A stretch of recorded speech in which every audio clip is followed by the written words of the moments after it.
The engine roared as the biker sped down the quiet street, his leather jacket flapping in the wind. His eyes were locked on the old man sitting on the porch, rocking slowly in his chair. The air was thick with the scent of gasoline and old pine wood, the kind that made the hairs on the back of your neck stand up. "Get off my lawn, Grandpa," the biker muttered under his breath, pulling a wild stunt that sent the chair toppling over, the legs scraping the dirt. The old man didn't flinch. He just sat there, arms crossed, staring ahead with an unreadable expression on his weathered face. The sun hung low in the sky, casting long shadows across the cracked sidewalk. Time seemed to slow as the chair landed with a soft thud, yet the old man remained motionless. Why hadn't he reacted? Wasn't this the moment when he should have stood up, shouted something? Anything? The biker smirked, expecting some kind of confrontation, but the old man stayed eerily still. A slow breath escaped the biker's lips as he cut the engine and hopped off his bike, his boots making heavy thuds as they hit the ground. "You deaf, old man?" The biker's voice was harsh, his eyes challenging, as if daring the old man to blink to show some sign of life beyond the stubborn silence. The old man's lips curled up, just a hint of a smile. "Does it hurt?" The old man finally spoke, his voice rough, gravelly, like years of whispers, secrets, and storms contained in every syllable. The biker's jaw tightened. "Hurt? What's that supposed to mean?" The old man didn't reply immediately. His gaze drifted to the fallen chair, the rockers still swaying gently, as if they were mocking the biker's brashness. The biker leaned in closer.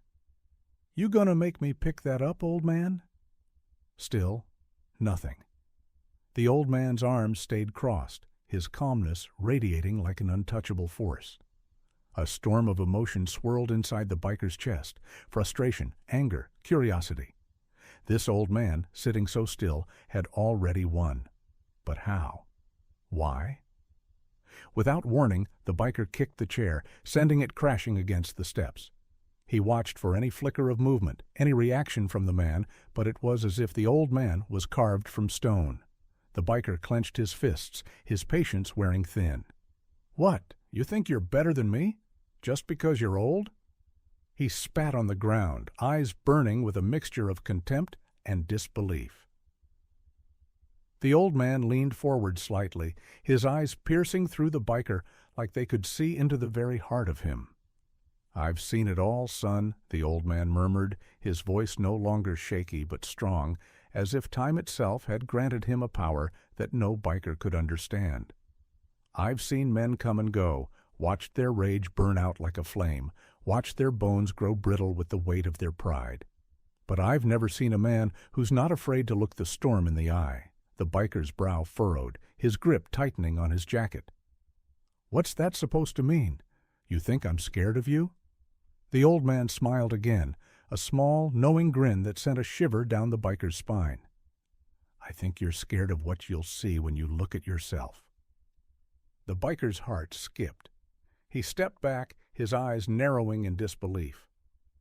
"You trying to mess with me, old man? You think you can—" Before he could finish, the old man stood, his movement slow but deliberate. The biker tensed, ready for a fight, but the old man simply reached down, picking up his chair with ease. "No need for that," the old man said, placing the chair back where it belonged. "No need to ruin the rest of your day with a fight that won't change a damn thing." The biker stood frozen, staring at the old man as he settled back into the chair, as if nothing had happened, as if time had paused just for that single moment. The wind picked up again, and the air seemed to settle, the tension hanging in the balance. Was this some kind of trick? The biker's mind raced. Could he have been so wrong, so blind to the truth? What was it the old man saw that he didn't? "Are you done?" The old man's voice broke through the biker's haze of confusion. The biker swallowed, his fists loosening, his gaze dropping to the ground as if he were somehow ashamed. The bike sat there behind him, its rumbling engine quiet, a reminder of the force the biker had tried to wield, but now it felt insignificant. The old man had not moved an inch, but in some strange way, he had completely changed the rules of the game. The biker didn't know what to say. He opened his mouth, closed it again. A storm of emotions clashed inside him, but the only thing that came out was a quiet, I didn't mean to. Sometimes, son, you don't need to say a word. You just need to stop and listen. And with that, the old man leaned back into the chair, his arms still crossed, his gaze fixed on the horizon, as if this conversation had already ended before it began.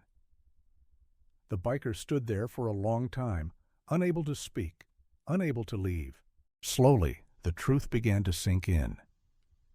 Was it really the old man who was unshakable, or was it the biker who had been fragile all along?